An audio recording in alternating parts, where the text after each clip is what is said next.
دلال راحت لناصر بسرعه وقالت له: ناصر قومي يا ناصر.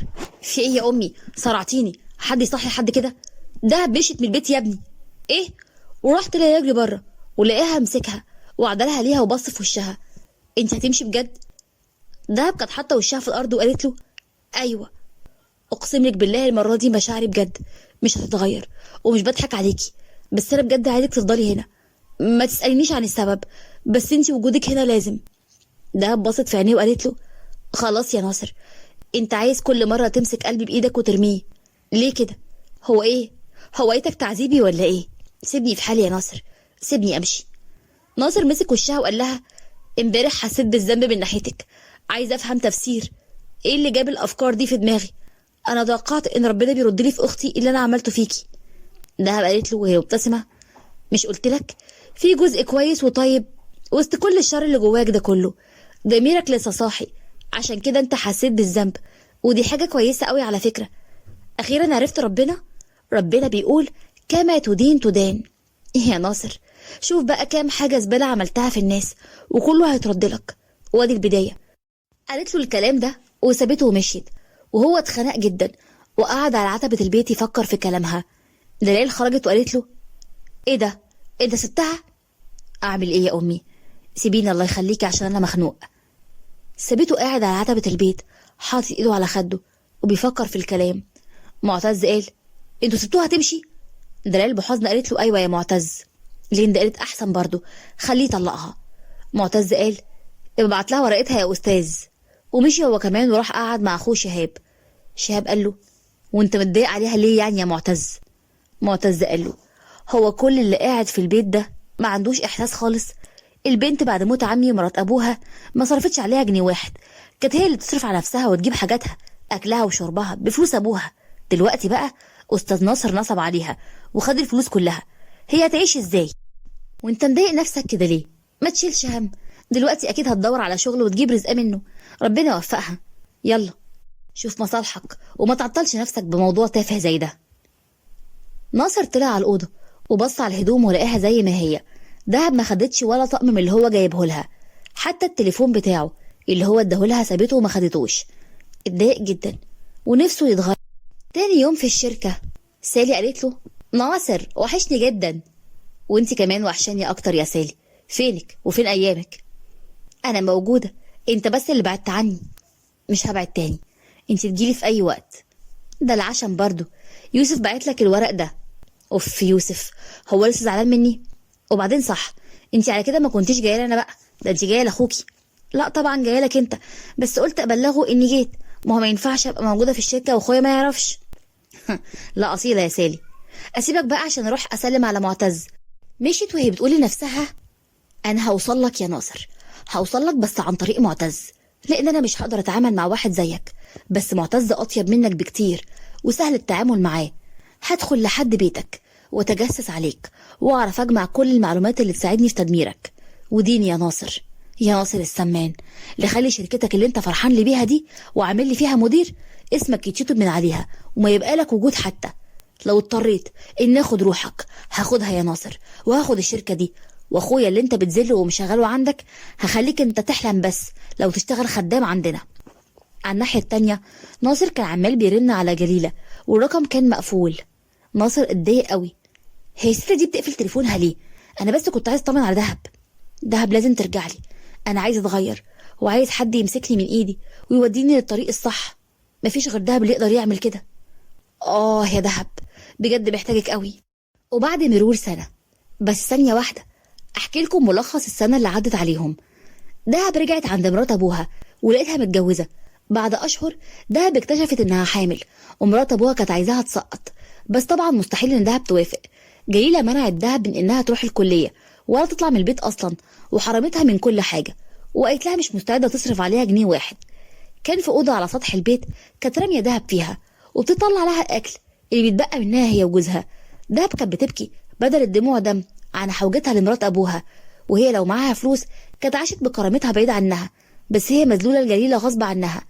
ناصر ما طلقش دهب ومعرفش يوصل لها لانهم نقلوا من البيت ده.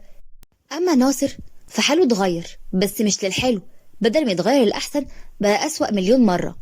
سالي عرفت تسيطر على مشاعر معتز، ووصل الدهب للشهر السابع من حملها، وجليلة جابت لها ستات ضربوها وعدموها من الضرب لحد لما الجنين مات في بطنها وسقطت فعلا، وكان في خطر على حياة دهب وكانت هتموت، وقعدت شهور في المستشفى.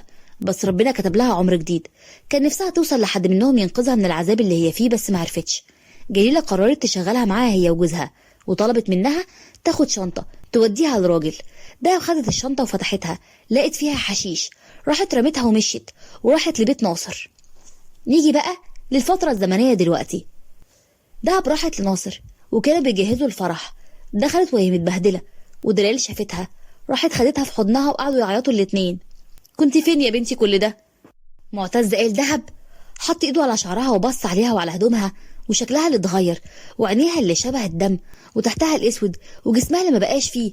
ما كانش مصدق ان ده كان يشوفها من سنة، ومش مستوعب ايه اللي خلاها تبقى كده. دهب، ايه اللي عمل فيكي كده؟ مش وقته الكلام ده يا معتز، البنت شكلها تعبانه قوي، انا هاخدها على اوضتي. وخدتها وخلتها تدخل الحمام تاخد شاور وغيرت هدومها. تعالي ارتاحي يا بنتي على السرير، ريحي جسمك، انا هجيب لك اكل وميه، باين عليكي مش واكله. ناصر كان في الجنينه وطلع شاف معتز. ناصر قال له اهلا بعريس الليله، منورنا يا معلم، وسلم عليه.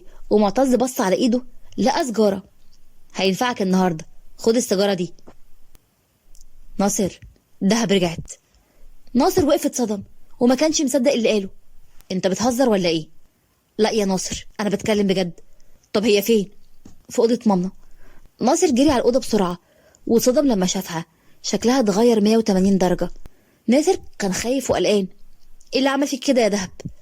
قالت له بيأس وحزن. انت يا ناصر، منك لله. انت ايه اللي رماك في طريقي؟ بس دمرتني، دمرت حياتي يا ناصر، انا خسرت كل حاجه بسببك انت. هرجع لك فلوسك والله العظيم، انا اسف بجد على السنه اللي ضاعت منك في الكليه. انا كنت بروح كل يوم اسال عليكي وعرفت انك ما بتجيش. بصي، هعوضك عن كل حاجه، وهتدخلي الكليه تكمليها وتحققي حلمك وتاخدي الدكتوراه كمان. بس الاول تفهميني ايه اللي عمل فيكي كده؟ ايه اللي غيرك بالشكل ده؟ جليله هي اللي عملت فيكي كده؟ انا مستعده ادمرها لو كانت هي. انت السبب. الحق مش على جليله، لا، الحق عليك انت. عايز ترجعلي فلوسي اللي بسببها انا اتمرمطت بالشكل ده؟ انا اتذليت وتعذبت وشفت اسود ايام حياتي بسببك انت. هتعوضني عن ايه ولا عن ايه ولا عن ايه يا ناصر؟ هعوضك عن كل حاجه والله.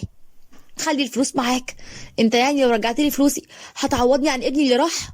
ابني راح مني. دلال كانت داخله هي وعايده اللي شايله صينيه الاكل وسمعتها. ناصر قال لها بتقولي ايه؟ ابنك؟ دهب قعدت تعيط. ابننا ماله ابننا؟ راح فين؟ جليله موتته من قبل ما يطلع الدنيا حتى. دلال قالت ايه الكلام اللي انا بسمعه ده؟ ايه اللي خلى الست المجنونه دي تعمل كده؟ دهب وقتها حكت لهم كل اللي حصل ليها. حسبي الله ونعم الوكيل فيك يا ناصر، ادي اخرة اللي بتعمله في الناس. هيتكسر قلبك على ابنك اللي كان فاضله شهرين بس ويطلع الدنيا. ولا يمكن ربنا رحمه منك، ويمكن كمان كنت تستعر منه لانه جاي مني انا. اكيد انت مش تستنضف واحده زي تكون ام لابنك.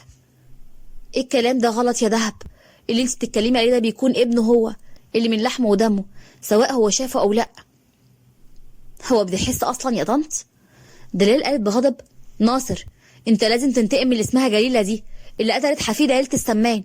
هي مش عارفه تتعامل مع مين ولا ايه؟ ناصر، حالا خليتيه حفيد عيله السمان؟ وانت ايه اللي خلاكي متاكده ان كان اللي في بطنها ده ابني انا؟ دهب وقتها استغربت كلامه وعيطت وقالت له هي مصدومه. انت بتقول ايه بس؟ انا مش مصدقه نفسي. انت ما قلت تكون بشع للدرجه دي؟ دلال قالت له ايه يا ناصر الكلام اللي انت بتقوله ده؟ شكلك اتجننت، احنا عارفين اخلاق دهب كويس جدا، انا ما اسمحلكش تقول كده.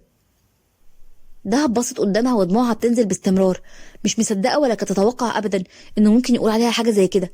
ازاي ناصر يظن عليها كده؟ قامت من على السرير وكانت هتمشي، راحت دلال مسكتها وناصر مشي ودخل معتز. في ايه يا دهب مالك بتعيطي كده ليه؟ سيبنيني يا مرات عمي لو سمحتي، انا همشي. انا شفت اهانات كتير قوي في البيت ده، مستعد اقعد هنا اكتر من كده. دهب استني. لا مستحيل استنى. جنان ناصر زاد على حده قوي، بعد اذنكم. وصممت على اللي في دماغها وجريت بره وهي بتعيط، ومعتز راح ومسك ايديها. طب انتي هتروحي فين دلوقتي؟ ما تشغلش بالك يا معتز. لا هشغل بالي، بقولك هتروحي فين؟ هروح مكاني في السكن الجامعي، ما انا كنت بقعد فيه طول السنين بتاعت الكلية. وفلوس السكن هتجيبيها منين؟ هتدبر، هشوف شغلانة والناس اللي هناك يعرفوني كويس قوي، اكيد هيتعاطفوا مع حالتي اللي انا فيها دي. حطت ايديها على دراعه وقالت له ما تقلقش عليا، بس انا لازم امشي من هنا. معتز وقتها طلع من فلوس من جيبه واداها لها. بترجاكي خدي دول، مشي بيهم امورك لحد ما تتدبري، ما تتحوجيش لحد ابدا. ما تحوجش لحد؟ ده انتوا السبب في الحوجه والذل اللي انا فيه ده كله. معتز صمم يفضل معاها وما يمشيش غير لما يكون شايفه ابتسامه على وشها. واول ما عيونها ابتسمت فضل معتز باصص لعينيها، ما كانش عارف يفسر الاحساس اللي كان حاسه ده. كان حاسس انه معجب بيها، لكن اول ما حس بكده حاول يغير الكلام. هتوحشينا. تسلم يا معتز على وقفتك جنبي، مش هنساها لك ابدا. ومشيت، وهو جاي يدخل الفيلا لقى ناصر في وشه وقام ضربه قلمين.